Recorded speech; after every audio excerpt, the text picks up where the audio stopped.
I don't quite get the picture. Do you think that? I was going to say, is this the house right Did he here? get really strong play? Yeah, I think that there's belief that it's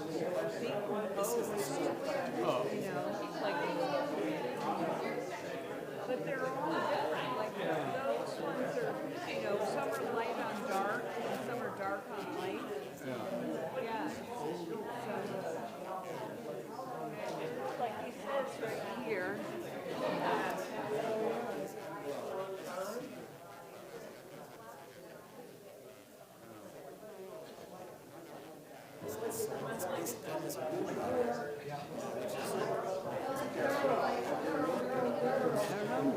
Art.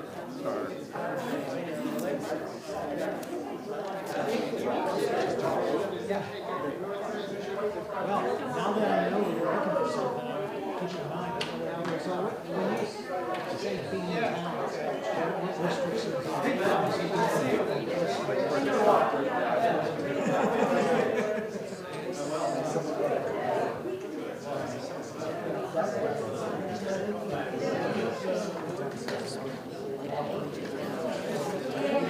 Yeah.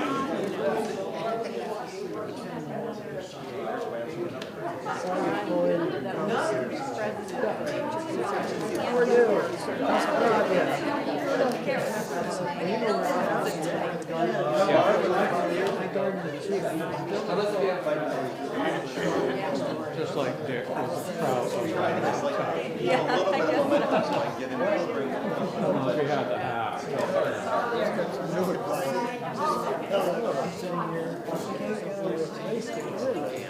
I mean, that's a common list of those killer ones. That doesn't matter. I'll sit over here. Why don't you move over one? So in case two people together. One with a chair. To the right person, right? You know, the right list of related on these things. You want to be on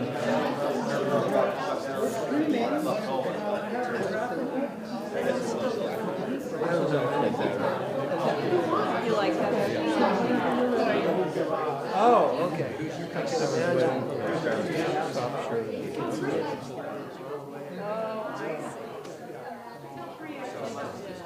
Amazing we can heal from this. I've been to a lot of states. I have this I've decided I'm going to it's give a it way of something. So I don't know what the rump is. Another rump, that really hurts. It's an XL. Yeah. I thought you liked it because it was long. Yeah, I do sort of like that, but it looks goofy up here. It's got too much of a V-neck. Something doesn't quite right. It's not as thick as this, but it is a little thick. And it's scratching. That's good.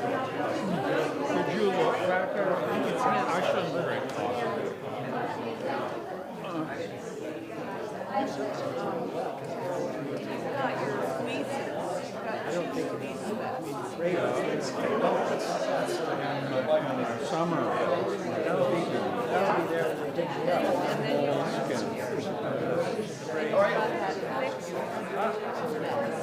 Extra Yeah, it's west. No. I told Charlie I'd be there. Oh my God, I gotta go. That's the level of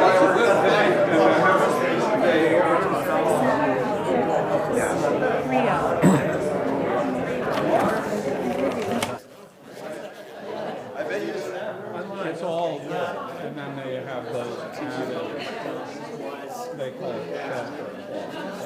Like, it has like raincoat. which Wi-Fi are you on? Yeah. That's just, Oh, I had something else. I have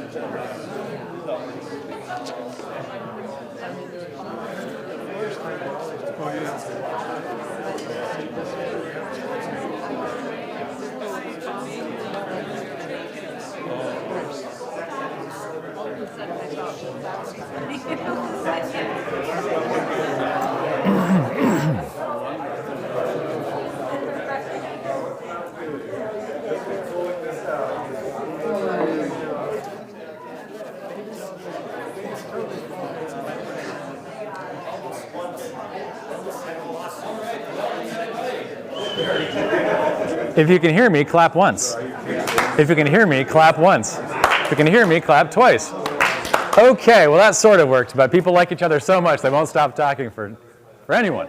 It's great to see you all. I love that right now it smells like green tea, sawdust, and motor oil out here. It's like a really cool combination of days that people have had before coming into this, into this room. Thanks for being here. My name is Sean Beckett. I'm a program director here at North Branch Nature Center.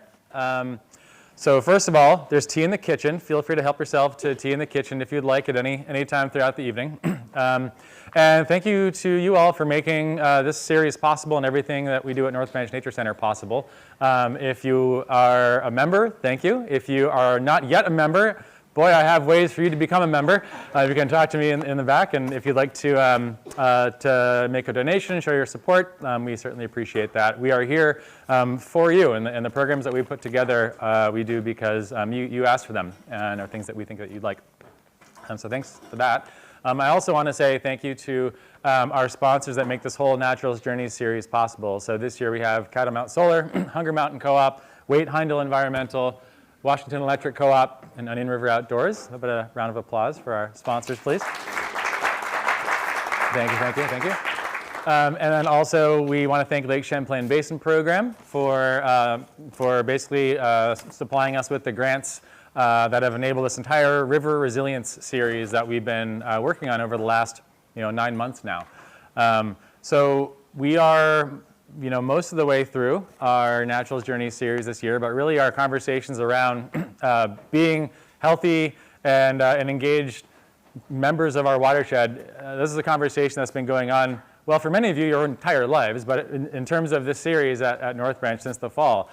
We've had dozens of presentations and workshops and classes and things like this, really covering every angle we can think of in terms of like putting together a vision for what we as a community would like our relationship with the watershed and our rivers and our streams to look like into the future. So tonight is very much an extension of that. I was just thinking back of all the things that we've been talking about over the last few months, everything from channel alterations and dredging and things like that, to how beavers improve the landscape, to river fluvial geomorphology 101 and all the science that goes into that. We've talked about stormwater infrastructure and how that intersects with increased precipitation and climate change. And we've talked a whole lot about dams, usually in the context of removing them. And so tonight is actually a perfect way to add additional layers and nuance to the conversation around how we find a space for local hydropower in our portfolio and here in the watershed. When it comes to this sort of stuff we do here at North Branch, I find that we kind of push up against some kind of nuanced edges of things that seem on the surface like an easy conversation and then become a little bit more complex. And so rather than, we don't see our goal as to try to tell you how to think, but to expand the conversation and add new perspectives.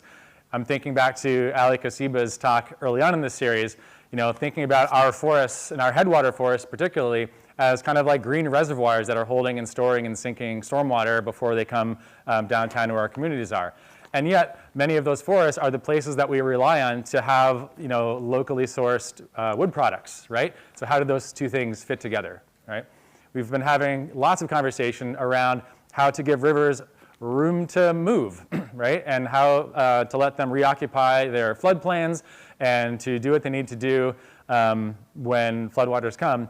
And yet, our cities are where they are and where they have been for the last 200 years. And so, Montpelier is not getting up and moving somewhere else tomorrow. And so, how do those things fit together?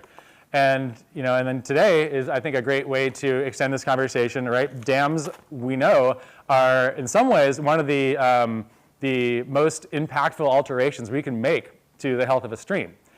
And yet, small hydropower is really a huge element of decarbonizing our grid. And so how does the climate change story and the decarbonization story fit in with the reality of how hydropower impacts the river in other ways? So that's what tonight's about. And so yeah, go on this journey with us here as we kind of continue to think about this vision for how we want to be in our watershed as a community moving forward.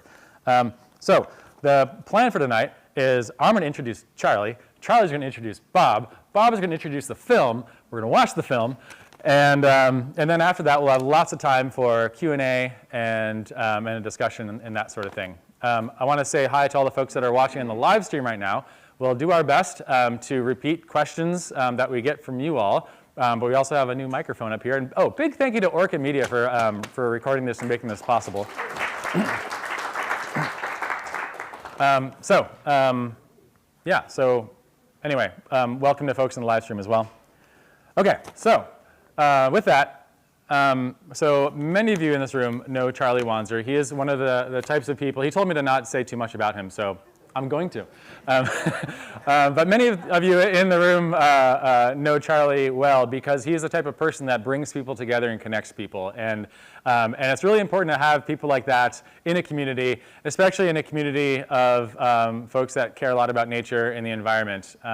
Charlie is one of those folks that meets lots of people and says, oh, you and you and you need to be put in the same room to have a conversation. I don't know what it's going to be about, but whatever comes out of that emergent property is going to be greater than the sum of its parts, and something really interesting is going to happen.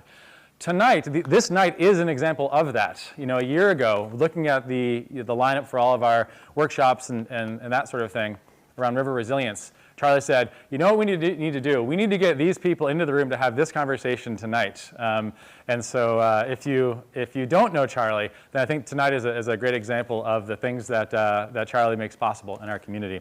In addition to that, longtime science teacher at Twinfield and U32, and particularly pertinent to tonight, a longtime owner and operator and fusser with local hydropower station right here on the North Branch upstream. So we'll learn more about that, I'm sure, at some point here.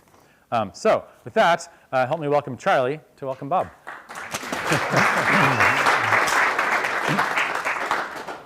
Thanks, Sean. Hi, everybody. Great to see everybody here. A lot of familiar faces, a lot of people that I really deeply admire, a lot of really superior professionals here. It's great. So yes, we can mix it up here and have a little conversation. My treat tonight, I think, is bringing my dear friend Bob from neighboring New Hampshire over here to say hi to some Vermonters. And we have a little thing between us sometimes in terms of like talking about who's got the best state, Vermont. I'm the pro-Vermont, and he's like, well, we got Vermont beat in a number of ways. So he's a big New Hampshire fan, but we're buddies. And I'm going to share with you some of his bio because it's been really extraordinary. I know that some of you all have some really wonderful bios and have accomplished so much, but it's like, wow, the things that this guy has done are very impressive. So here we go. He lives in New Hampshire, and he's raised a family there with a couple of kids, and his partner is Annie Faulkner. Annie Faulkner happens to have some connections to Montpelier through some of the nonprofits, which I think will get mentioned here in a little bit, but that would be John Leibowitz's NEWT, or Northeast Wilderness Trust.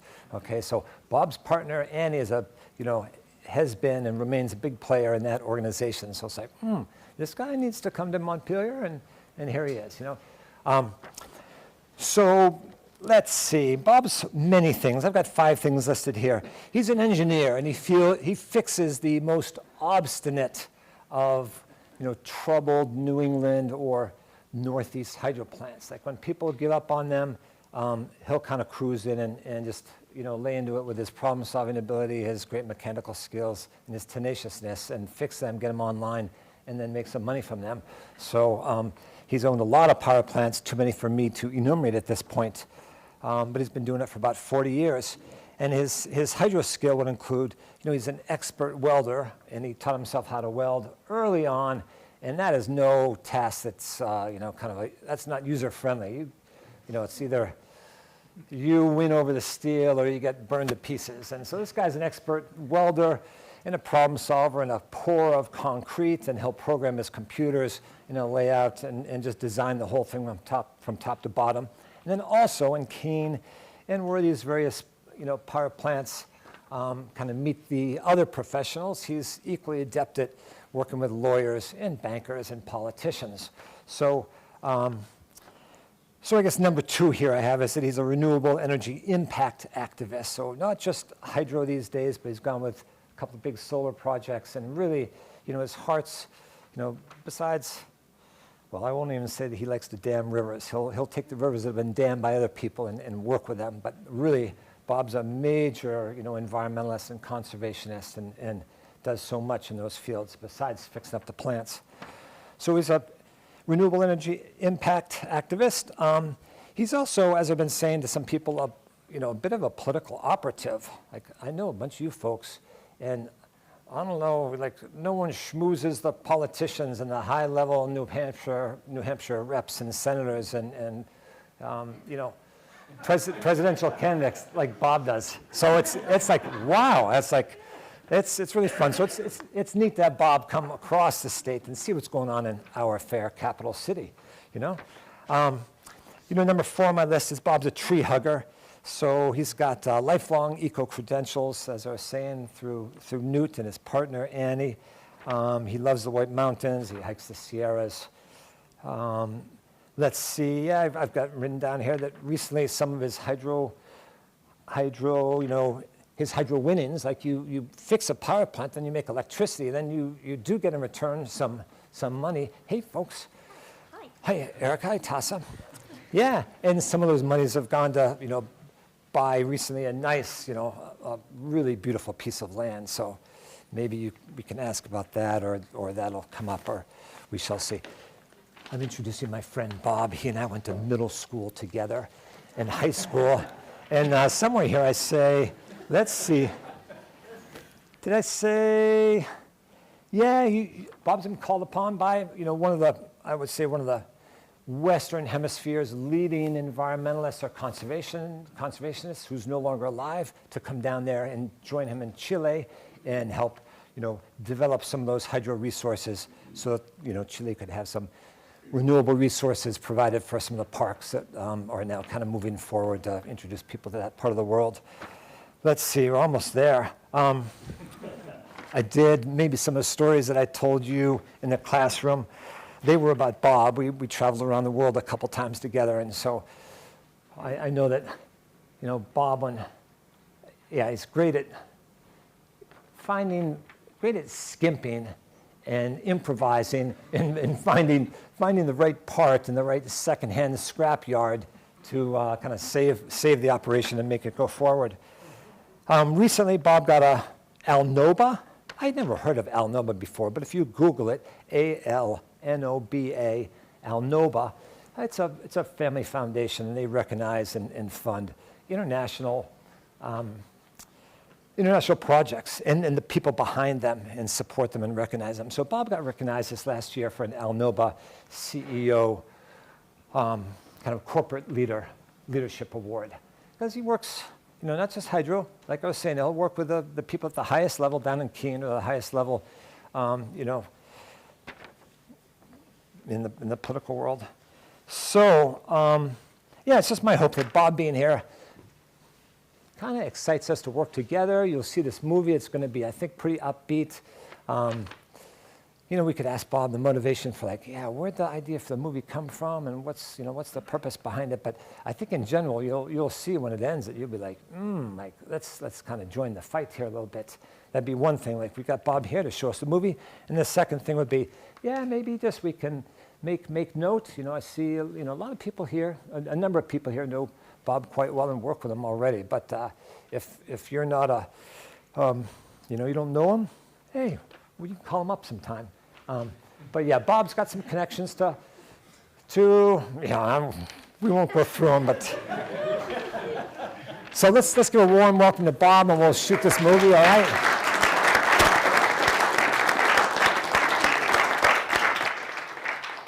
Yeah, very good. He's my best friend. But he exaggerates. My wife beats me if I exaggerate, so I'm not going to do that. But I do want to expound a little bit on the international travels that Charlie and I have done over the years, because we saw a lot of amazing things and went a lot of third world countries. But we also visited hydropower. So later, if the conversation wants to zoom out, like we toured a little tiny power plant being built in the Himalayas to power the province of Ladakh. And we toured a power plant in the Congo that the Italians were building for a local tribe there. And we toured the giant Tocantins Dam on the Tucumã River in the Amazon. So, we can't get away from this stuff. Charlie is a very dear friend. He's been a wonderful public school teacher, as you all know, for 31 years. And now he's on the board of the Vermont Energy Education Program, which is fantastic. Charlie also helped me come out of my shell many years ago when I was very shy, and that's why I kind of sound like him. True story. I don't have a lot of hydro experience in Vermont proper, but I was reminded going through my files yesterday, a few things did happen. I had an interesting tete-a-tete with Ben and Jerry's way back in the 80s, trying to get them to use hydropower at a little dam where we had a license, and it was going to run their North Springfield processing plant. A lot of communications with Ben Cohen about that. The other thing, which I'd forgotten, is that I filed for the preliminary permit for the falls in downtown Middlebury, which I'm sure many of you know. It's a beautiful site, and it's supported hydropower for centuries. And Charlie first turned me onto it.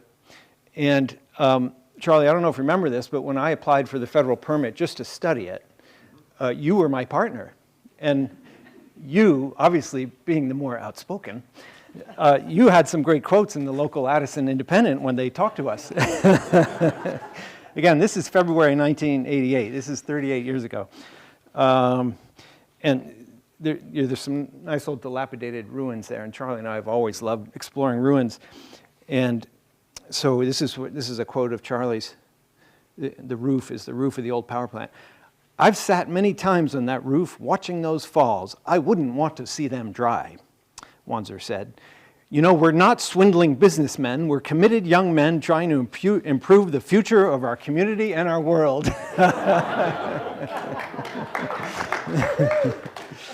So,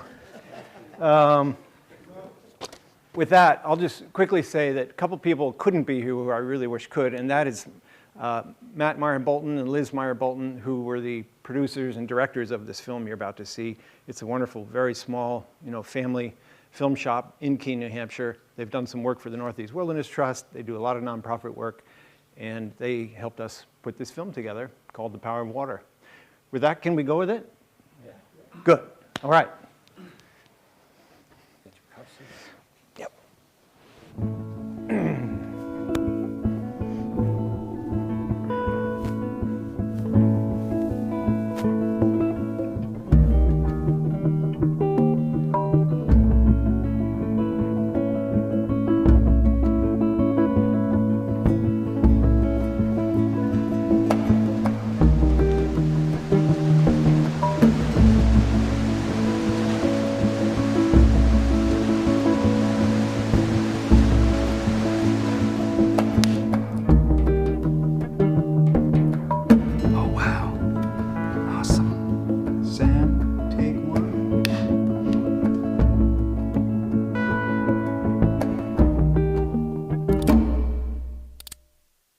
Okay, I'm Bob King.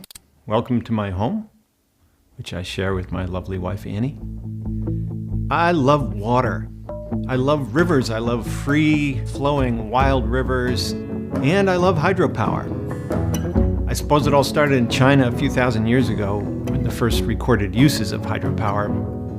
But here in New England, it was, of course, a huge part of our industrial past. In fact, right here locally in 1674, a man named Peter Evans was born in what is now Hinsdale or perhaps Northfield.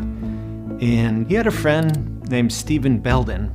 Stephen was given a piece of land by the townspeople, and it says right in the deed that he could have this land for free, provided ye shall maintain a sufficient grist mill. Blew it. If ye shall build a sufficient grist mill and maintain it forever, and maintain it forever. And so Mr. Belden got together with his friend Peter Evans, and lo and behold, they built this grist mill, and they must have maintained it for a long time. Fast forward a few years to me when I was 11 years old, and after a big Thanksgiving meal, we went for a hike and stumbled on an abandoned hydroelectric power plant. Windows were blown out, the door was gone, there was nothing but the big iron carcass of a generator in there. To my mind, it just struck me as an incredible resource. I imagined what it must have done once to help light the community around it.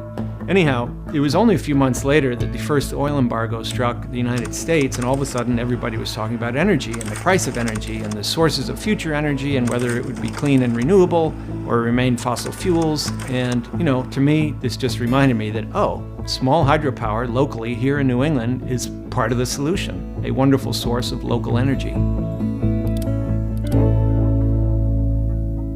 So there I was. I had it in mind that I wanted to own and operate my own hydroelectric power plant in New England, and I had no idea how to do this. I had no car, but I borrowed my parents' old Dodge Omni, and I found this list. There was literally thousands of dams and abandoned hydro sites across New England, and of course, there was a time, not so long ago, when New England got almost all of its energy from hydroelectric power or hydropower. And this in itself blew my mind, and later I did do the research and came to realize this was true, that up until the mid-1940s, most of our electricity anyway came from hydropower.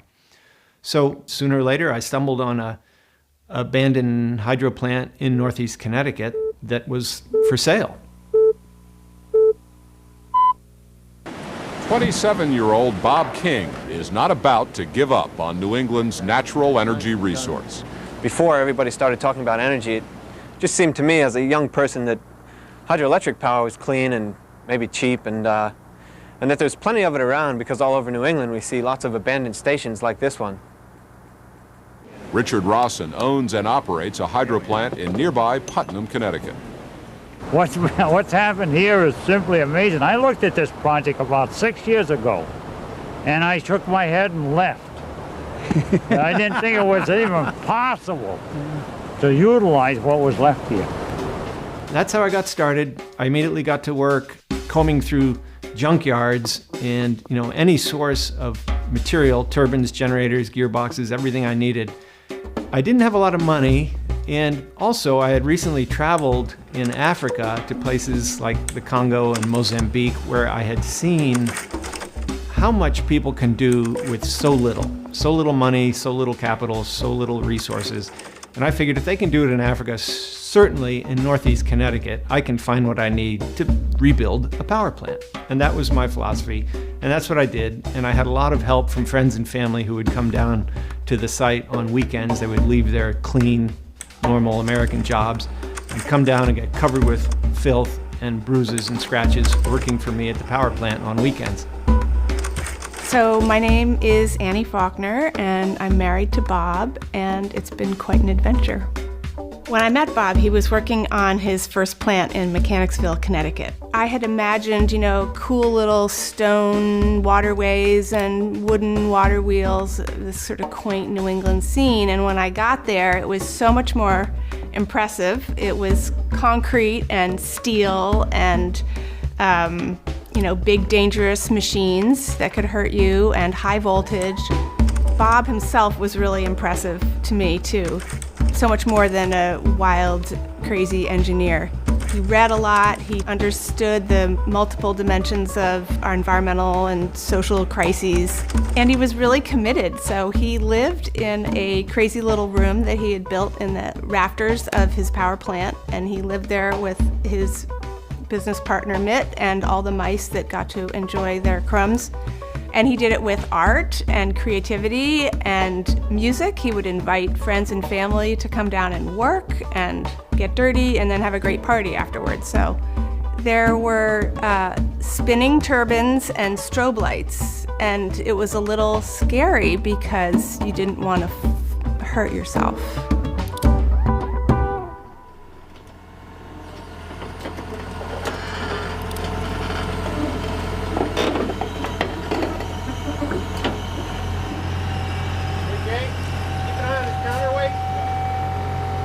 In the process of all this, I got a little publicity, and eventually I was contacted by a wonderful family named the Taylors, and Lieutenant Colonel Warren H. Taylor was also a hydro fanatic, and he had heard about what I was doing, and he and his son Tim came down to visit me in Connecticut, and well, it became the start of a wonderful relationship, and Tim Taylor remains my business partner to this day.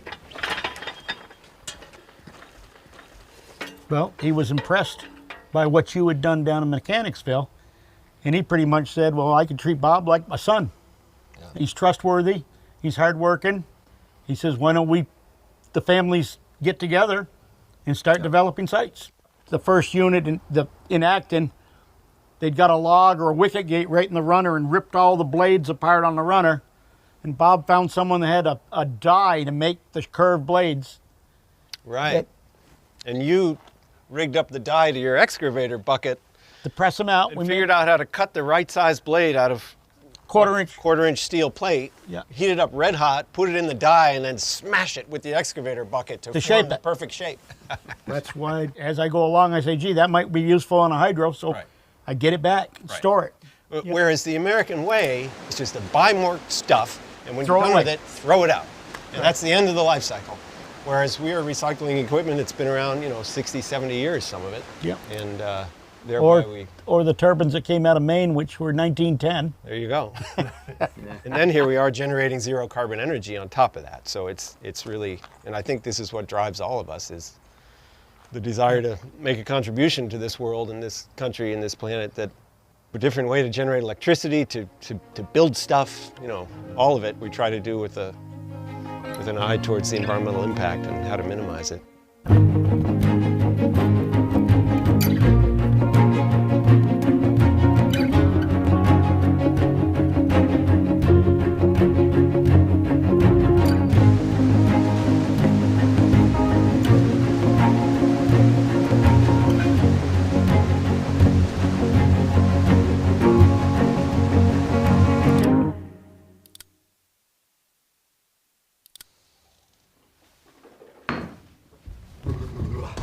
All right. So I got interested in hydropower through knowing Bob King. There was a river, and there was this high energy guy making electricity, and you could see that the electricity was leaving the building through insulated high voltage lines, and here he was producing electricity, which is, I think, sort of semi-magical in most of our minds, because how does it work, and where does it go, and what does it do on the way between here and there? The way it works is that somewhere out in your region, there's a spinning, essentially it looks like a big electric motor that's spinning, but it's being powered by something, in our case, by water. So we have a turbine inside, usually a pipe or a case, and the water's flowing through the turbine. The turbine, there's lots of different kinds, but they look always in some way kind of like a fan of some sort. And that turbine is attached to a generator which spins, and the generator produces electricity. So all you need is some way of spinning a generator. So you can spin a generator with a hydro turbine the way we do. You can spin it through a steam turbine, which can be run by a variety of sources like coal, natural gas, steam generated by a nuclear plant. You can spin it directly with a gas motor, like the little generators that you find, behind the market stalls in a farmer's market or on a construction site. So that makes the generation of electricity particularly interesting. There's so many ways to generate it. It's also notable, though, that you can't assume that it's a clean generation source. There's some incredibly bad sources out there, like dirty coal plants, for example. So the electricity then goes out through our transformer, and it's boosted up to high voltage because there's less resistance at high voltage, and it's sent wherever it needs to be sent, and eventually ends up going back through other transformers and into your house in a low voltage form, so it won't kill you if something goes wrong, and that powers everything in your house. So there's a physical connection between every generator that supplies your power in your region and the plug in your house. And the crazy thing about it is that electricity travels at near light speed. So the delay time between its generation and the time it arrives in your lamp, on our scale, is basically nil. It's essentially bottled sunlight. It's a form of energy that you can't see. You don't know that it's moving. There aren't any moving parts in a wire, and yet this force is moving through it. And it's really magical stuff, and very efficient as well, which makes it, I think, worth thinking about, worth knowing about. So what we've got here is we got the dam that was built in 1836 out of wood. In the 1960s, it was filled with concrete, which is why it still holds back water. But that's why it looks kind of funky, is because it's a wooden skeleton. I was asked, does every hydro plant need a power canal? And the answer is no, but this one has a canal so that it generates more head or drop as the water gets further and further away from the dam. The river is going down and the canal isn't, which means the drop increases as you go. So the water comes down the canal, turns outside, goes right under where you people are, and just goes down into a giant, 10-foot diameter pipe that slowly squeezes it down into a turbine, which is only about 8 feet around. And that's where the water goes through the turbine, shoots straight down, and in the process spins the wheel, which thereby spins a great big generator, which you will see. And the generator is what makes electricity. So it's really remarkably simple. And the water goes out the back and right back to the Westfield River.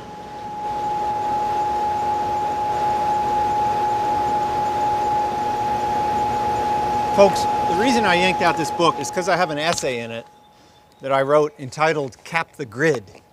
And it's the basic concept that humans, we can't keep growing endlessly. Yes, let's build lots of solar and wind and even small hydro, but all of these have an environmental impact. And can we just figure out a way to stop getting bigger and bigger and bigger? That's kind of what this book is about. And that's part of what my life's work is about.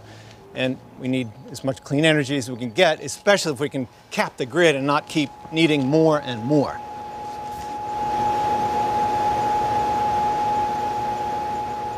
Andy K, take one.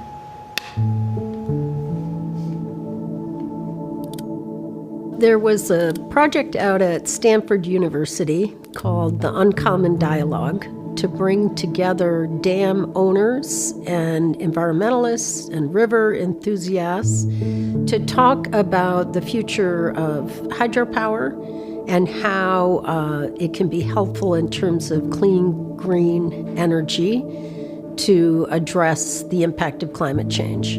All of these parties came together and came up with a framework for how to address the 90,000 dams that exist currently all across the United States, to remove some dams to let the rivers run freely, to retrofit some dams to provide clean, green energy, and to rehabilitate some dams that were a threat or are a threat to public safety. So Bob was involved with the hydropower owners and helped to set up a meeting here in New Hampshire on the Connecticut River at the Wilder Dam to bring together hydro owners, river enthusiasts, and environmentalists to talk about the introduction of the 21st Century Dams Act. With these dams, you don't need to address the same permitting obstacles that you might have creating brand new energy facilities. And we don't have that time, given what's happening to our climate already. We need to dramatically reduce our carbon footprint to address the impacts of climate change right now. It's not a matter whether you're right or left. The main thing is common sense. Now, the problem we have with a lot of the conservatives is they think this global climate change is a bunch of hooey. Bob and I saw it firsthand with the site that we had out in New York, whereas we ended up with 3 floods in about an 8-year time, 2 of them 100-year floods and one a 500-year flood. And that's the one that came through the windows of the power plant and flooded our high voltage generators completely. Underwater, 2,400 volt generators. They didn't like that. No. And along with all the sewage from the local treatment plant that had there, so when we dug it out, it really smelled pretty sweet. When you start seeing that occur in just one location, you say something is wrong here. And you go back through the records and you see 30, 40 years in the past before they'd had anything similar to that. And you say, that's not right. I mean, the mill foundation that was there, that got washed, some of it away, was a mill building that had been there for 100 years. And we're seeing floods that are taking it away, the foundation, and saying, it's not right. The interesting thing today is that climate change, as far as how it affects hydropower, well, we are both part of the solution to climate change, being zero carbon energy, and we are in the crosshairs of climate change because of how the weather is changing.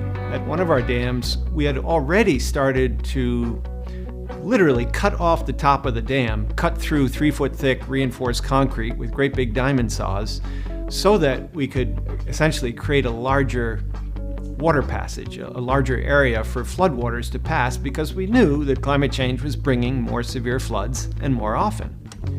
Lo and behold, in the midst of cutting the concrete blocks off, we had a flood.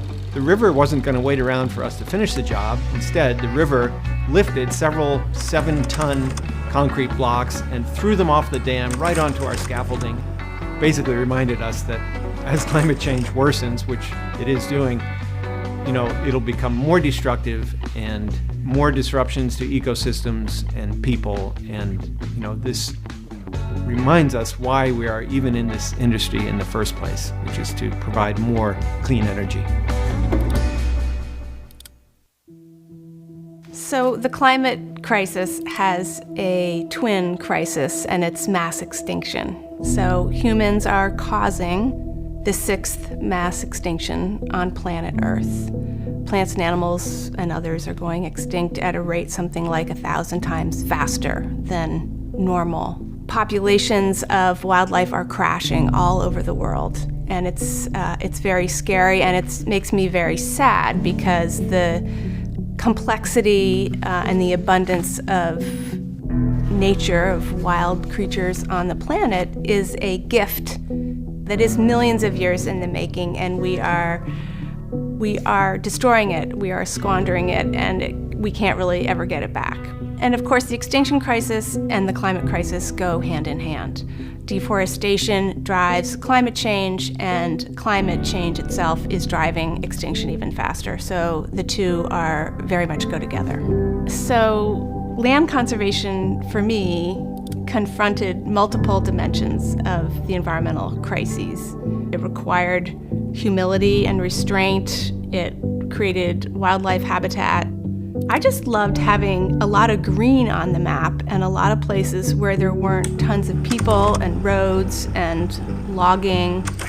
I'd spent a lot of time as a young person climbing and backpacking, so I think I just fell in love with big wild landscapes, and it was an opportunity to create that here. If humans could give back some of the earth to wild nature, there would be room for everything.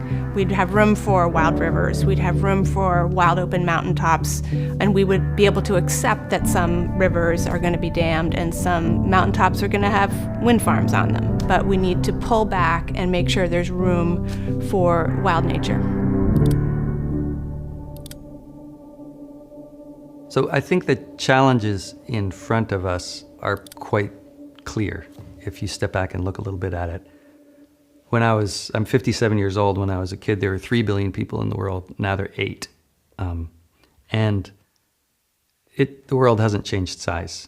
The atmosphere hasn't changed size. And yet we continue to produce more and more stuff. And we've just reached the point where we have to be careful. Figuring out where in the weave your interest lies and where you can fit in and how you can make a difference, even a small difference. That's really the challenge. So I remember someone telling me a long time ago that optimism and pessimism were distractions, and that instead we should focus on hope, because hope is essential. Like, we're never going to get through this if we're not hopeful. That maybe what we're doing is actually going to make a difference, and we won't actually live long enough, any of us, to know whether what we're doing is making a big enough difference, but we still have to do it, because, we're here, we got to do it. The land conservation that you work on, and the clean energy that we work on, including our new solar project, all these things do make a difference. Do they make a difference fast enough and not at a large enough scale? Probably not. Yeah. But that's why we need more people jumping on the bandwagon and having the fun that we have, because let's face it, our work is fun on a good day. Sam and I love what we do, and we just get a kick out of working by beautiful rivers and seeing this amazing, very simple machinery, so efficiently spin a kilowatt-hour meter and send electricity out into the grid. It's a wonderful sensation. So looking into the future as much as we can, what I imagine is a future where the solutions are really interesting to be involved in. For example, when I was a kid, my father would talk to us about electric cars and tell us how great they were going to be. Now, my company car is an electric car. We plug it in at the hydro sites. It's better in every way than an internal combustion engine. It's simpler, quieter, more powerful, better, much cheaper to run. So the future can be exciting, and I think is very exciting. It's just the work itself is lots of fun. What I imagine is a carbon-free energy portfolio here in New England and all across the country and around the world, frankly. What I imagine is a New England landscape with wild forests in every town, and in between deep forests so big you can still get lost. I also imagine a human culture that looks at trees as homes for other beings, and old trees as the best carbon capture technology ever invented. We need to imagine a world where we can stop thinking about unlimited growth as the end-all. Because in the end, if we can do that, a growing natural abundance, I think we will find actually more meaningful than the material abundance that we all seem to be after today. I think about a year ago, Germany, for a short period of time in the middle of a windy day with sun, ran their whole country off of renewable power. I envision a day when the United States can do the same. Think about that. The entire nation running off of renewable power, even for a short period at first.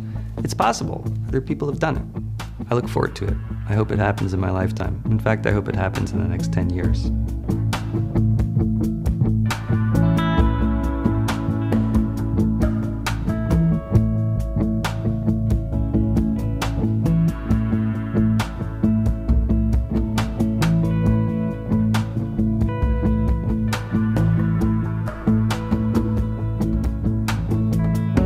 I love water, I love rivers, I love hydropower.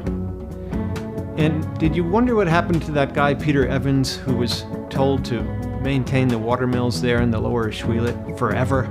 Well, Peter had a son, Lieutenant John Evans, who with his wife Lydia had a son, Uriel, who had a son, Columbus, who had a son, John, who had a son, Careel, who had a son, Frederick, who with his wife Dorothy had a daughter, Elizabeth, who had a son, Robert, and that's me, Robert Evans King. So I'm still active maintaining the dams in the lower Ashwellet Basin 300 years later.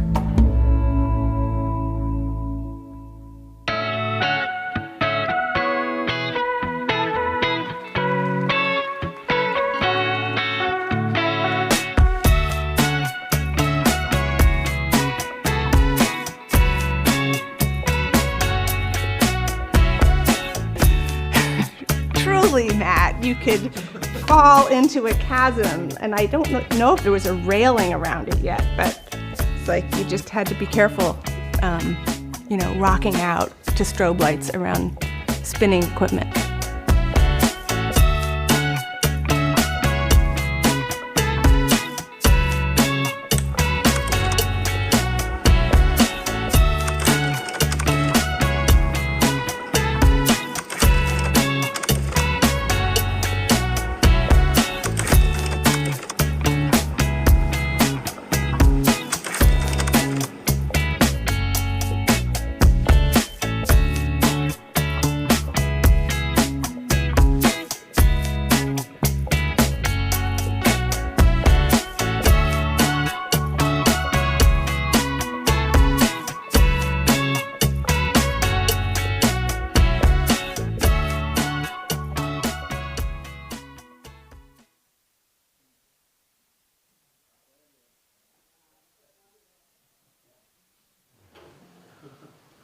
All right. Well, That's fun. thank you. So now's the time where we can take some of that food for thought and turn it into, you know, what's our vision, right? First, I need to ask, did anybody see the cameos of Charlie and his brother? No. You saw him from the back. He was actually in India at a boneyard for old steam locomotives, and that was Charlie sort of peering over that wreckage as the... And then your brother Mitt was shown opening a head gate at the Connecticut power plant. Yeah. A few years back. Yeah. So maybe we'll just open up to folks. You guys can take questions, and maybe I'll just be over here with a rudder, steering things if the storm comes. Sure. Folks have questions? Yeah. So, Yeah, Larry. Yeah. My impression is that Vermont is not very friendly to dams, and I'm curious about what you guys think is the future of hydropower here, or maybe Robbie, you have an opinion on this also, just because it seems like there are not any new dams being built in Vermont. Right. I would like to start by saying that, and Andy Shapiro can correct me, but in the crudest sense, it appears that Vermont has the highest percentage of hydropower in its electrical makeup of any New England state. And that's not likely to go away soon, and that's in part a lot of homegrown hydro, like Matt Rubin's plants and many others. And then, of course, a huge component is Hydro-Quebec. So you already have quite a bit. So a big piece of it is hydro, right? Hydro-Quebec, yeah. But yeah, as far as any new hydro, you know, you're always going to have the sort of lunatic zealots that find some old abandoned site and want to make it work. But, you know, as far as adding up to any real numbers, probably not much happening. The two big flood control dams in southern Vermont have already been developed for hydro, and I don't know if there are any others that haven't been. But yeah, not a lot in the future. But, you know, until we have some clean, limitless source of energy, you know, I think the hydro you have is going to remain quite important for your renewable portfolio. I'm curious, maybe, and Charlie, maybe you could expand on this. I'm curious about an extension of that. You know, we have all these hydro plants that are currently in operation, but are becoming more derelict, and the consideration is, should they be decommissioned? And I feel like that's where a lot of the conversation is heading locally. Is, well, do we invest in these structures, or do we invest in the removal of them entirely? And anyway, I feel like that's where things are going. I'm curious if you can speak to that. Right. Like Green River. The Green River Reservoir, right? Yeah, it looks like Green River got a kind of a moment of reprieve for the next decade or so, per the Times Argus front page article today. I don't think they have the details worked out, but it looks like Morrisville Power and Light is going to continue to generate electricity there, and the canoeing that many of you folks might like to do is still going to be happening. So, you know, is that a win for nature, or is that a win for humans? I don't know. You know, I personally, I'd like to see that facility keep generating electricity here for the next 10 or 20 years until we get the climate thing figured out. But in terms of removing dams, yeah, I'm not opposed to taking out the dam in Plainfield, the Batchelder Dam there, which is kind of old. It's really pretty, but it's changing the course of the river, and that's not what nature would so desire. one last point here might be, the dam that I just sold. I've been running a power plant up on the North Branch for 18 years with my friend and neighbor Hobie Guyon. The plant was sold to us years ago by Bob, and we just sold it to another person. I don't think Damon's here. Damon, are you here? Yeah. Damon, there you are. All right. All right. So something that didn't happen in the transition from Hobie and me selling the plant to Damon is we didn't advertise to the local environmental organizations like, hey, you want to buy our dam and decommission it? And if you do, you're going to be, respectfully needing to perhaps match the, the financing that Damon is willing to come to the table with, is the analysis from, my business partner and I. And to be clear, that's happening all over the country. Most recently on the Kennebec River in Maine, where Nature Conservancy has contracted to buy 4 operating hydros. So that does happen. Yes. But it takes big bucks, and it's usually big national players like TNC. Right. And the benefits of removing the dams on the Kennebec would be tremendous in terms of the anadromous fish there. Right. Whereas removing the small dam up in Worcester might have much less environmental benefit, would be my guess. And we should keep running it for the great electricity that it provides. Andy, yeah. You can tell me if this is too far in the weeds.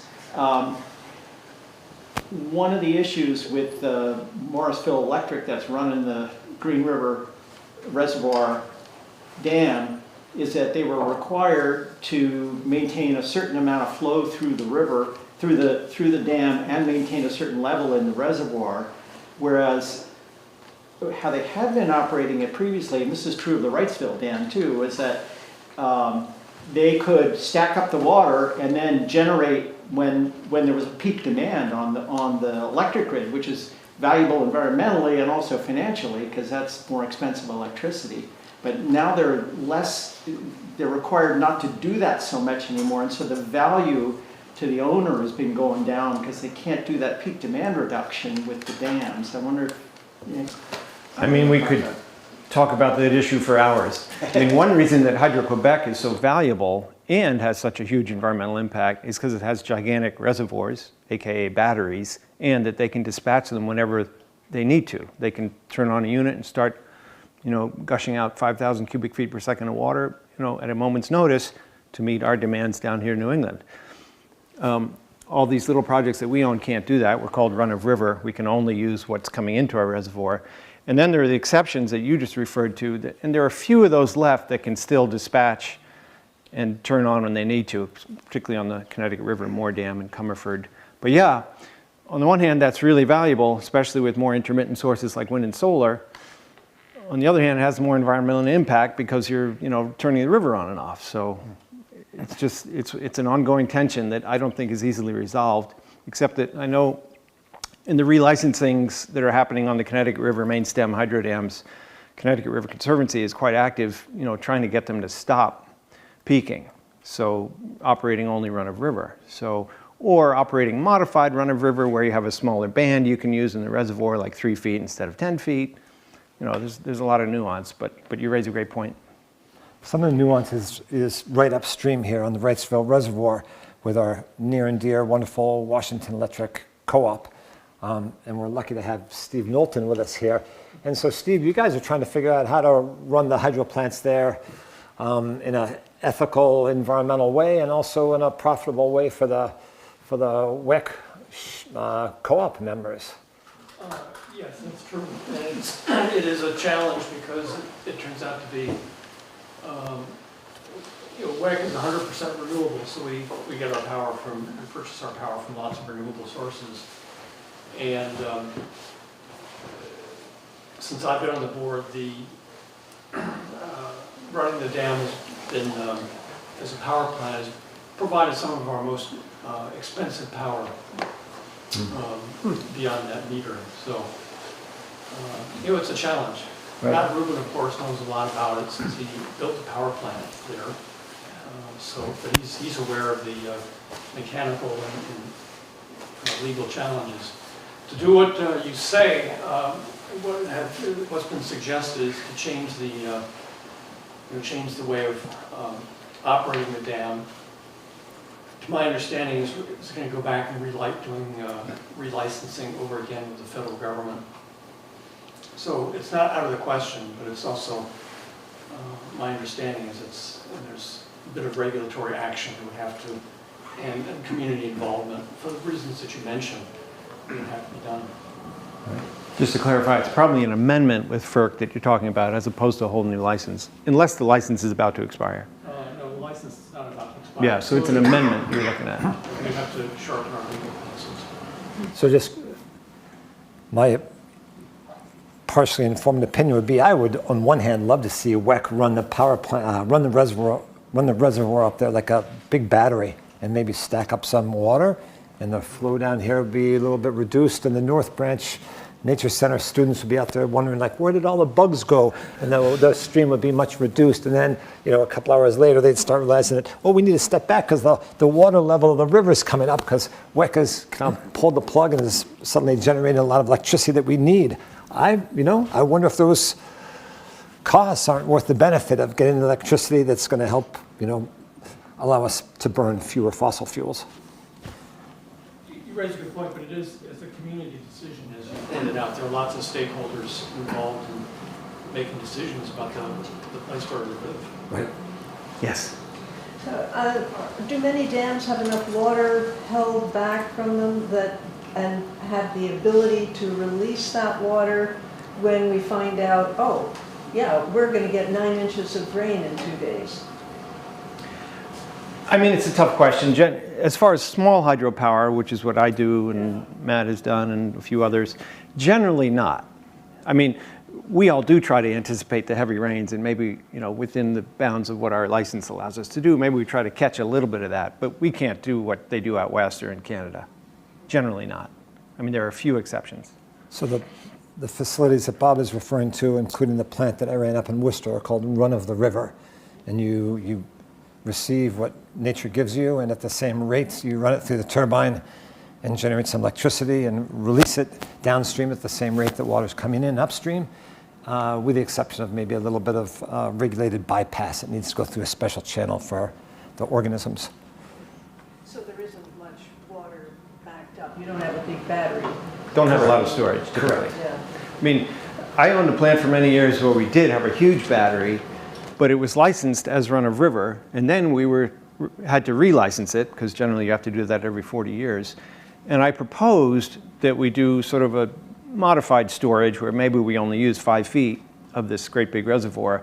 But even that drew the wrath of so many regulators and NGOs that we just quickly said, forget that, because we'll be studying it for 10 years before we can actually do anything. And it's too bad because, all the energy policy wonks in the capitals want us to have more storage to match wind and solar. So, it looks like probably is what is going to happen is we're going to have an awful lot of batteries. I mean, that's lithium-ion batteries. Yeah. I mean, hydrogen is not as efficient, and pump storage is very hard to site, and conventional hydro with storage is just rare. So, like California's, their tremendous success in renewable energy is using mostly batteries. And how do batteries connect with hydro these days? Well, not so much hydro, but we all know that wind and solar-based systems need storage, and I'm just saying that batteries are meeting the need for that storage in places like California and Australia, and places with a lot of wind and solar. Mm-hmm. So we started out with a grist mill here. We saw a grist mill, didn't we? And then, or you mean in the movie or here on the creek? Movie. Okay. And then Ben Franklin invented electricity. And I wonder if you could give us a little history lesson. What were the technology and political forces that said, oh, let's go make hydro dams, and we filled the woods with these little dams?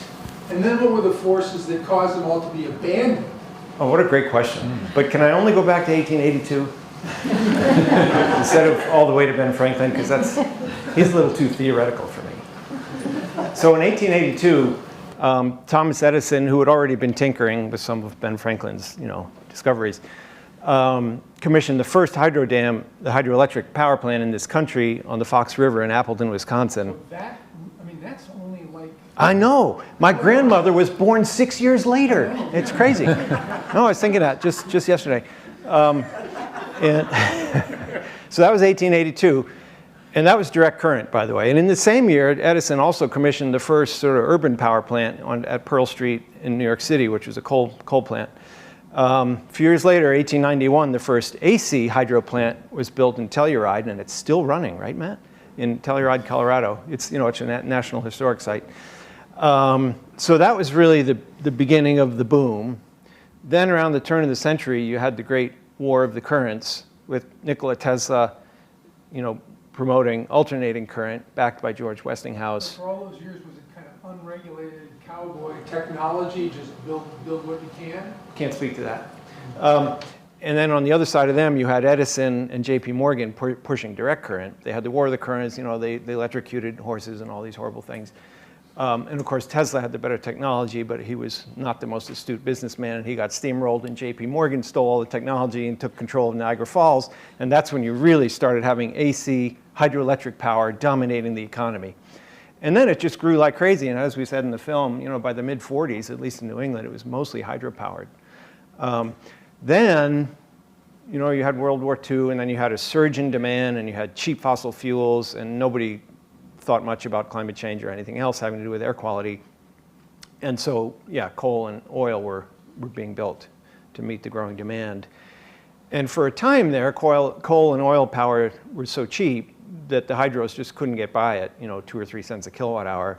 And, you know, I imagine starting with the smallest ones, but eventually even getting up into 5 and 10 megawatt size, they were just left by the utilities. And that happened. So hydrocarbons killed them. Yes, yes, cheap hydrocarbons with no externalities applied. Then Jimmy Carter, rest his soul, helped pass the Public Utility Regulatory Policies Act, which became law in 1978. And that unleashed this new hydro gold rush, particularly for small hydro. And it allowed people like Matt and me to build our little hydros and connect them to the grid and get paid the avoided cost for the energy, which at that time was decent. And it really triggered a huge renaissance in small hydro, where a lot of these old abandoned plants were repaired and put back online. Yep, 78 it all started. And then there were kind of waves. It would peter out for a while when the policy changed and when oil became cheap. And then it would come back. And, you know, it's been like that ever since, kind of cyclic. But I would have to say these days, most of the small hydro that is going to be redeveloped probably has been, again, except for some exceptions where you have a particularly zealous, you know, community or person who really wants to do a project. You still have quite a bit of untapped hydropower at big flood control dams. DOE estimates 12,000 megawatts. So that's about a little over half of New England's total demand. Could be, and I'm talking nationwide, by the way. So, you know, quite a bit of untapped potential at existing flood control dams. DOE also tells you there's 65,000 more megawatts untapped, but that includes, you know, places where there's never been a dam, and that ain't going to happen. So, you know, there's more hydro out there, but probably the untapped dams already built is where we're going to see some hydro still built. Why are we going to see it? Because hydro is bipartisan. Republicans like hydropower. Any Republicans here? Moving on. Hey,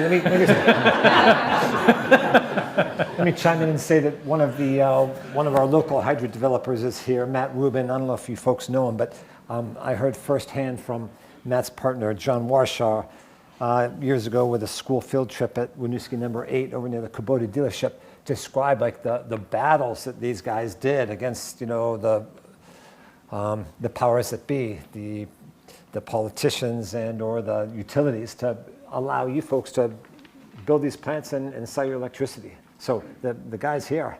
Well, just a brief story. The dam that I own in East Montpelier was originally built to power the trolley cars that ran between Montpelier and Barrie. And remember, downstream of the dam was an old coal plant, and it was demolished by Green Mountain Power 15 years ago because they used the space to store old transformers, and they had leaking toxic oil and so forth. But the reason the Cross Vermont Trail runs along the road out to the hydro site, and that was the railroad line that ran across Vermont and brought coal in to run the coal plant, which is right there near the Grand Street Bridge. And that's how Montpelier was powered. And then they ran a power line across to the Marshfield Dam to make peaking electricity for Montpelier. And the history of most of the hydro sites in Vermont, the one of the lane shops, where they invented the circular saw, only a 12-foot high dam, but that provided the electricity, the energy to run that. And just downstream of Wrightsville Dam, there was a sawmill and a dam down there. So a lot of Vermont was actually settled because of the existence of hydropower. And most of the hydro sites that are owned by municipal utilities were in fact the basis of the town. And then extended the power lines out to serve the surrounding farms. So hydropower really was the basis of the settlement. There are, on the Winooski River, there are 23 dams, on which I think, yeah. You got it, 23. I don't think I have all 23 listed on this handout, Matt. A lot of them are gone. You know, some of them are washed out, but on the way out, you can get one of your souvenirs here. I couldn't kind of save myself from doing a little bit of a historical dive on some of these places. So some ruins are pictured and some smaller places. Steve, apology to WEC, they're not listed here. Not everything's listed, but it kind of starts from the headwaters of the Winooski, the theme that Sean's been working on with North Branch the last many weeks. And as you go down the sheet and flip it to the back side, which is here, you know, the river gets bigger and bigger, and some of the facilities, the hydro facilities listed here, get bigger and bigger too. But yeah, they're all part of our collective history, which is kind of fun. So Matt, I just want to follow up on something you said. The dam I referred to earlier that we owned near Keene with the big storage capability was also used to run the electric railways. And of course, this reminds us that back then, you know, electricity was used to do really good things and people really appreciated it. You know, now we're using it for almost useless AI search when you go to DuckDuckGo or Google, and for crypto. Like, what the hell are we doing, people? So, you know, with our electricity that we keep thinking we need more of. So that's just, just a minor point. Your article, Cap the Grid, is on the table in the back too. Thank you. Yeah, there's a book back there which Tom Butler here edited. Can I say that, Tom? A fantastic book about energy policy and energy use in the United States and around the world. And I have a brief essay in it in which I completely missed the boat on AI and crypto. But I'm in good company because ISO New England, which runs our entire grid here in New England, also missed the boat. Like I read something just a few months ago where they said they had no idea the data center thing was coming, and that because of it, they've now asked FERC, the federal regulator, to let them update their estimates of how much power they need every 3 months, whereas it used to be like every 2 years. So, you know, even ISO New England is just saying, what the hell is going on?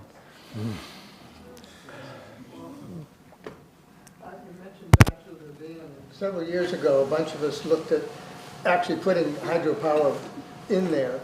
And we ran into a regulatory issue that it would raise the water level just a little bit the way the design was, and we weren't allowed to raise the water at all. This is the Batchelder Dam in Plainfield? Plainfield, yeah. Yeah, I was right. I remember that a little bit, the attempt to do that. Yeah. Yeah, I think, I don't know, George, what was your position on that issue years ago? Were you pro development of the Plainfield Dam, or were you against it? I think it wouldn't have been feasible in the end.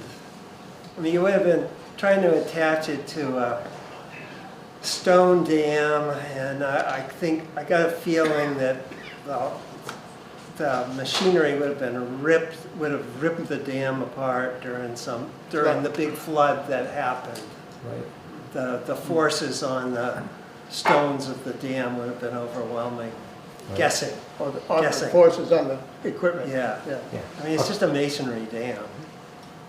Is it masonry or is it granite? Masonry. It's not. Yeah. It's not concrete. That's not a concrete dam.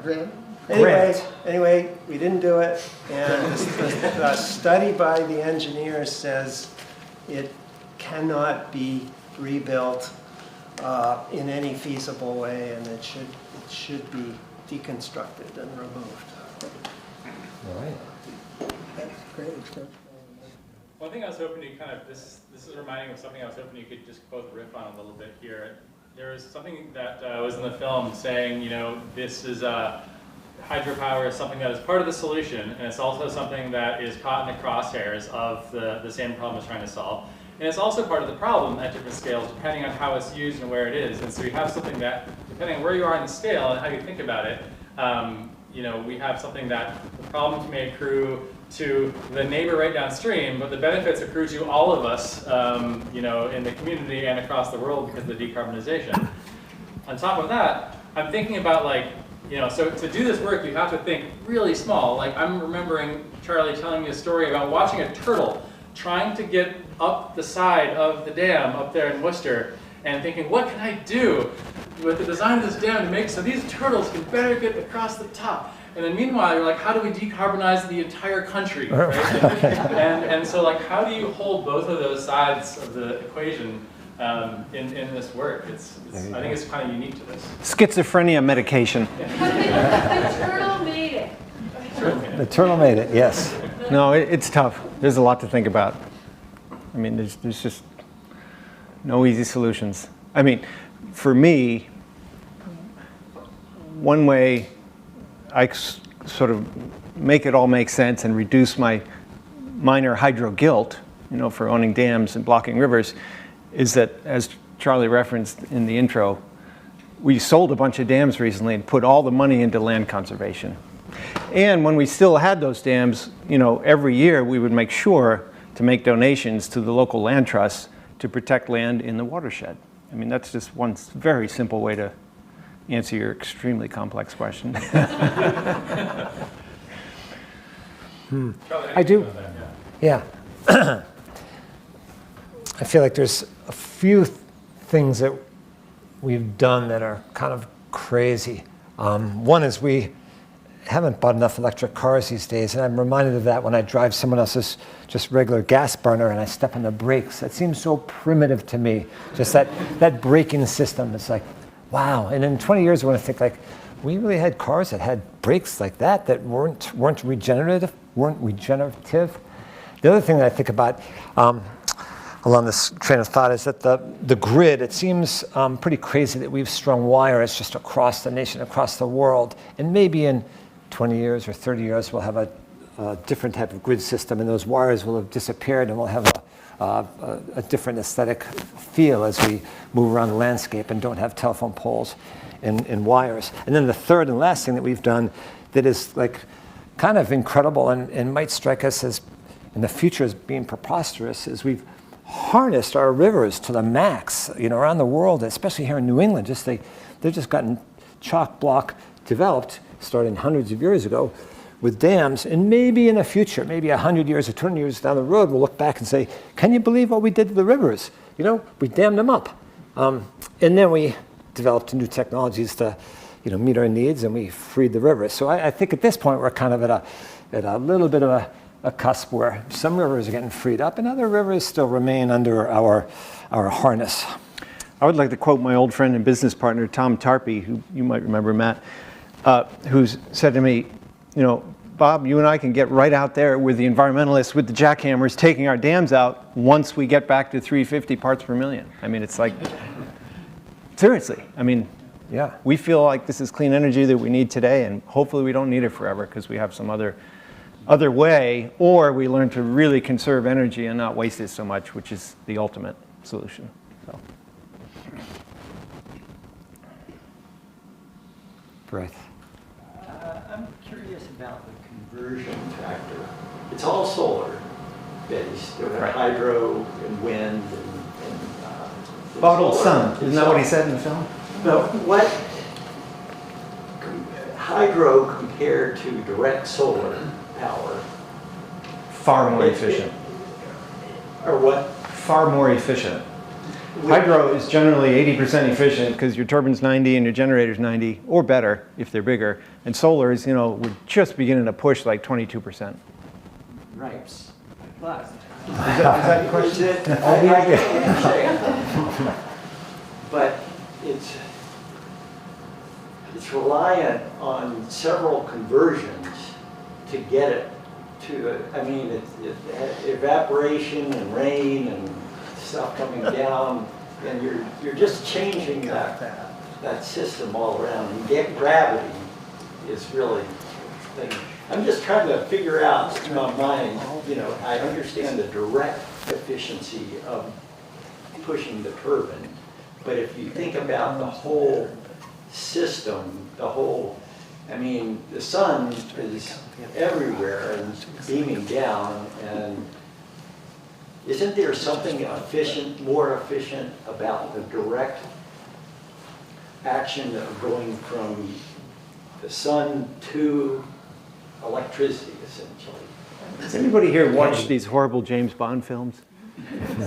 Well, I did. There's one called The Man with the Golden Gun, and it was done in 1974, and the whole theme is coming up with solar power that's like 98% efficient.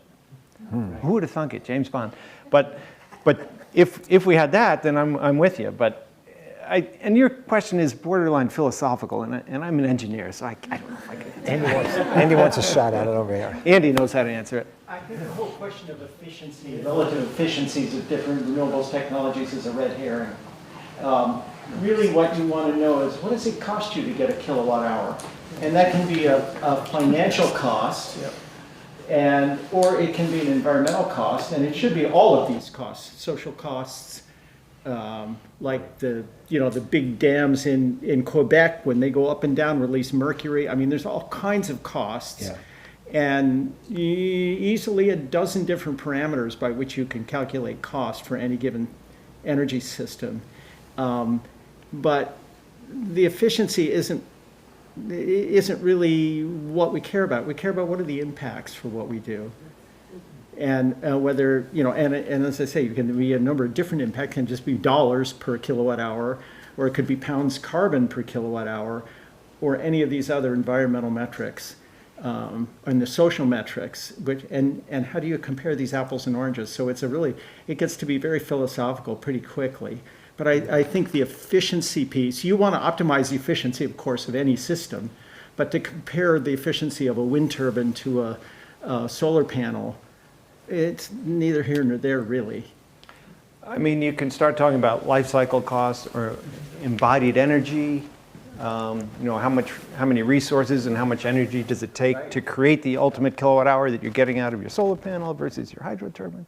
There are many ways to dice it up. I mean, the problem with solar, of course, is to have it be a reliable system, you need batteries or storage, and those have their own sets of issues, right? So I'd rather answer it as an engineer and just tell you solar panels are not efficient. Yes. Is there anything we can do to stop this AI madness? I mean, I suspected somebody would ask that. Of course, I don't know, but just I do. I just think the incredible amount of energy it's and just water. absurd. It's insane. I would like to see regulations such that, number one, the search engines we all use. I use DuckDuckGo myself because I don't trust Google. If they're going to use AI, you should choose it. It shouldn't be the default. I mean, that's an obvious thing. Next thing, there should be a little carbon meter. When you do your search, it says you just emitted 5 pounds of carbon doing that ridiculous search that you could have just scrolled down and read the thing 2 things down, right? So, and thirdly would be to have not just a regulation, but a serious law that tells data centers that they have to come up with their own energy. Put the cost back on them and pay the externalities, if they're going to do it with coal, or, make them pay. But, these days, that's pretty far-fetched because of obvious reasons that we know about in the White House. Larry, what you thinking? Then Andy. What percentage of electricity in the United States comes from hydro? In New England, it's on the order of 18%, including Hydro-Quebec. And nationwide, I think it's like 9%. It's highly variable by region. Washington State is 76%. I think California is second. And, New York is maybe third or fourth because of the St. Lawrence. But yeah, it's not a big number. And as I said earlier, there are some unpowered dams, existing dams that could be powered. It's not a big number, but it is dispatchable in all those big dams, so it's very important to the grid reliability. Is California 2 or Washington 2 because the magnitude of their dams or the multitude of dams throughout the state? Primarily the magnitude. Yeah. My family and I toured Grand Coulee 2 summers ago. It's the largest power plant in the country. And the environmental devastation is just through the roof. And as an engineering and sort of energy structure, it's just mind-boggling. So absolutely gargantuan. And if you're into brutalist architecture, like you saw in the movie The Brutalist, Marcel Breuer, who really brought brutalism to this country from Hungary, designed power plant number 3 and the visitor center at Grand Coulee. So it's really cool to see. Let's see, Andy had a comment, then we'll Does everybody know what dispatchable means? Dispatchable simply means that you have that storage, be it a battery or a big reservoir, or a tank of oil or a tank of natural gas, and you can quickly turn on a generator like within minutes of when you need the power. That's dispatchable. Now, I read an argument recently as to why batteries are so great, even though they're expensive.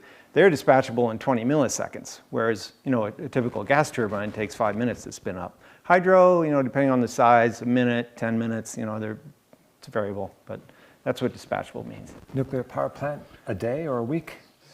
No, nuclear is base load because it takes so long to ramp up the heat and the steam and then so long to tamp down the reaction. So it's base load and it kind of runs all the time. Right. So one conversation that we've been having here as a Central Vermont community is around floods and the future of flooding in our state. And every conversation we have around rivers or just life in general is underpinned by the 2023 and 2024 floods that we have here. Seems like a great opportunity for somebody who's our neighbor over in New Hampshire with a different menu of flooding disasters to think about and all that. Want to ask you, in your work, how do you think about floods and increased precipitation on the viability of your dams, on the engineering of your dams? How do you think about floods and high water and that sort of thing? In the film I mentioned, we are getting really familiar with diamond saws. Seriously, we're cutting the tops of our dams off because of this exact issue.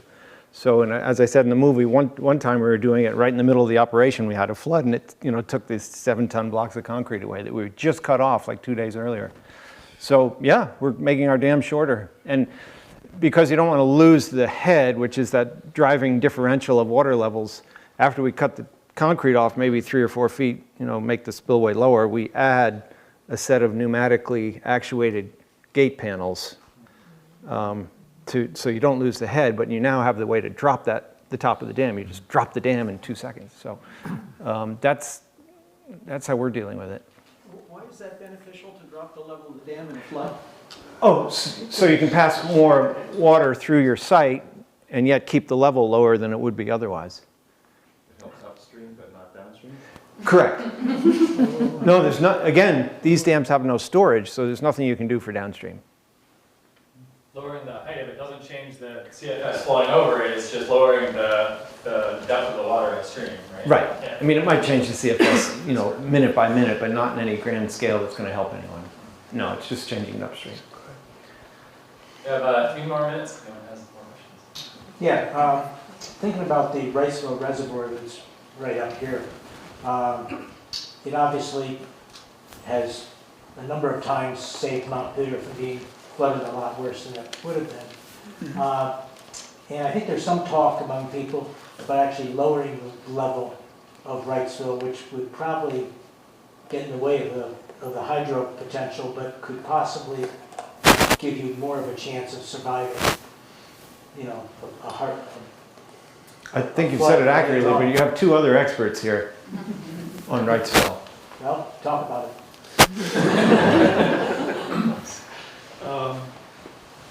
Well, that's a good question. I've asked our general manager from time to time, if a flood is impending, is there something we can do to lower the level of the dam before the flood? When I first moved here in the late 70s, Wrightsville was lower than it is now. That's correct. And I never exactly understood why that changed and whether that was a beneficial change in the long run if we have another big flood event. What was lower side? I don't know the answer to that question. The dam top or the spillway or the actual pond level? The actual level of it was lower. The pond level was lower? The pond, is that what you call the words? The water level. The pond level was lower. The normal I pool forget for how level. much, but it was quite a bit. Huh, I didn't know that. Do you know how much difference there is between That was before my time. Okay. No. Not at all. I know the answer. My partner, now deceased John Warshaw and I were the guys who developed the Wrightsville Dam for electric generation. It was a consequence of an article by John McPhee. Great article. Right. New York. About hydro sites being developed in upstate New York as a consequence of the public utility regulation said that, because before then, the utilities had a monopoly. Right? They didn't build a dam and they could say, go to hell. Right? We don't have to buy your electricity. Right? And that was the end of the story. So in 1978, utilities did have to buy the electricity. So my partner and I saw that the Wrightsville Dam was potentially there. And there was a sawmill just downstream that had been abandoned. It was in foreclosure. Northfield Savings Bank. Yeah, that's the Northfield Bank. And so we bought the site, and then we discovered that the dam had actually been built with a tunnel through it for power generation. And then we discovered that there was a guy at Norwich, an engineering student, who had done a study about raising the level of the pond, the Wrightsville Dam, because in 1953, the Army Corps had decided that the dam ought to be raised and the current spillway built to protect Montpelier even more statistically from flooding. So when we added all that together, it became an economic project that rather than develop it, those were the days when the prime rate of interest was 20%. The co-op could borrow money from the REA at 3%, I think. So we sold the project to the co-op, who built it, and they still own it. So the history of sites is interesting, but I don't know if you remember, it used to be the boat landing, right? It was right on Route 12. Yep. And it was really muddy, and the water level was low, and then when the co-op and we built that dam, that's when they put in the beach and so forth. And a whole significant collaborative effort. So, yeah, the long and the short of it is that the standing level of the Wrightsville Dam is higher, and the co-op just relicensed it. And in the relicensing, the water level had to be lowered, and the amount of variability had to be reduced, because the state of Vermont wants to see run-of-river. They don't want to see fluctuating water levels for protecting the fisheries primarily, and benthic fauna, little critters that live at the bottom. And so, and mussels and all the other, and recreation, which is a significant criterion in relicensing. But yeah, but the statistics in terms of flood control are that the Wrightsville Dam is safe. Remember the bank on the corner of State and Main? We went in there and there was a plaque above the tellers that said the height of the water in 1928. It's like, We've surpassed that, have we not? no, Not the 27, no. yeah, that's 27, we're in flood control. Right.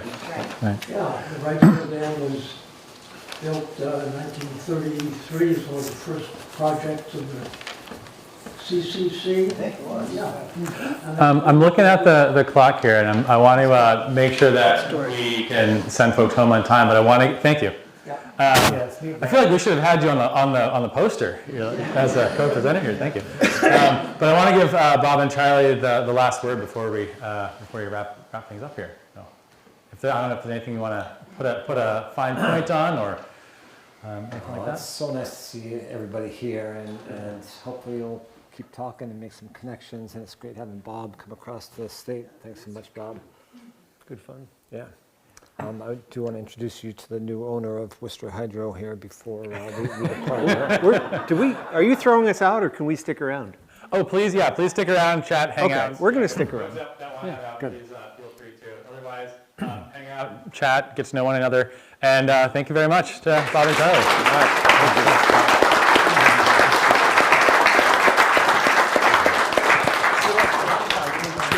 Thank you. Yes. Historical.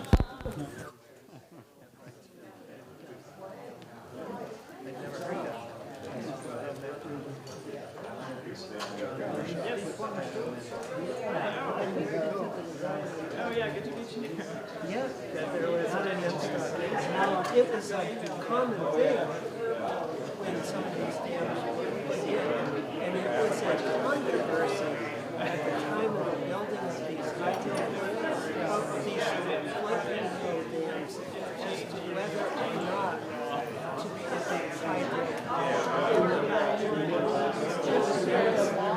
there was controversy.